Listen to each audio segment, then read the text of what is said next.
Hi friends, present ప్రతి ఒక్కరు మాట్లాడుకునే ఒకే ఒక టాపిక్ ఎన్యూమరేషన్ ఫామ్. చాలామంది ఇలా అనుకుంటున్నారు, ఈ ఫామ్ ఫిలప్ చేస్తే వాళ్ళకి కొత్త ఓటర్ ఐడి కార్డు వస్తుందట అని. కానీ ఇందులో ఎంత నిజం ఉంది? అసలు ఈ ఎన్యూమరేషన్ ఫామ్ అంటే ఏంటి? అసలు ఈ ఫామ్ నింపేది ఎవరు? నింపకపోతే ఏమవుతుంది అనేది ఈ వీడియోలో పూర్తిగా క్లియర్గా ఎక్స్ప్లెయిన్ చేస్తాను. కాబట్టి ఎక్కడా మిస్ చేయకుండా లాస్ట్ వరకు వీడియోని అయితే చూడండి. ముందుగా మనం ఎన్యూమరేషన్ ఫామ్ అంటే ఏంటి అనే దాని గురించి తెలుసుకుందాం. ఎన్యూమరేషన్ అంటే లెక్కింపుల ధృవీకరణ. అంటే ఎన్నికల అధికారులు మీ ఓటర్ వివరాలు కరెక్ట్గా ఉన్నాయా లేదా అని తెలియజేయడానికి ఈ ఫారంను అయితే ఉపయోగిస్తారు.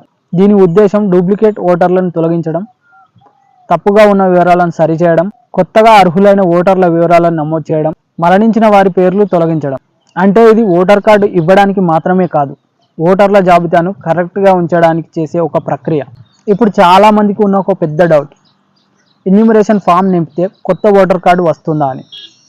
మీకు అవసరమైతే మాత్రమే కొత్త ఓటర్ కార్డు వస్తుంది. దీనికి ఎగ్జాంపుల్గా మీ పేరు ఓటర్ లిస్ట్లో కొత్తగా నమోదైతే లేదా మీ ఓటర్ కార్డులో ఏదైనా వివరాలు చేంజ్ చేస్తే మీకు కొత్త ఓటర్ కార్డు అయితే వస్తుంది. కానీ 2002 నుండి ఇప్పటి వరకు కూడా మీ వివరాలన్నీ కరెక్ట్గానే ఉంటే మీకు కొత్త ఓటర్ కార్డు అయితే రాదు. చాలామందిలో ఉండే రెండవ ప్రశ్న, ఎవరి ఫామ్ని నింపాలి? ఎన్నికల అధికారులు మీ ఇంటికి వచ్చినప్పుడు అవసరమైన వివరాలను ఇవ్వండి. మీ పేరు, అడ్రస్ లేదా ఇతర వివరాల్లో మార్పులు ఉంటే వారికి తెలియజేయండి. ప్రజెంట్ 18 years నిండిన వాళ్ళకి ఓటర్ కార్డు రావడం కోసం వారికి సంబంధించిన ప్రక్రియను అయితే పూర్తి చేయాల్సి ఉంటుంది. మీరు ఎప్పుడు కూడా తప్పుడు సమాచారం ఇవ్వకండి, సరైన సమాచారాన్ని డాక్యుమెంట్లో పొందుపరచండి. ఫ్రెండ్స్, ఇప్పుడు మీకు ఎన్యూమరేషన్ ఫామ్ అంటే ఏంటో అర్థమైంది అనుకుంటా. ఎన్యూమరేషన్ ఫామ్ అంటే కొత్తగా ఓటర్ కార్డుని ఇవ్వడమే కాకుండా ఓటర్కి సంబంధించిన వివరాలను అప్డేట్ చేయడం కోసం, వాటిని కరెక్ట్ చేయడం కోసం ఉపయోగించే ఒక ప్రక్రియ. ఈ సమాచారం మీకు, మీ ఫ్రెండ్స్కి, మీ ఫ్యామిలీకి కూడా ఉపయోగపడుతుంది కాబట్టి వారందరికీ ఈ వీడియోని షేర్ చేయండి.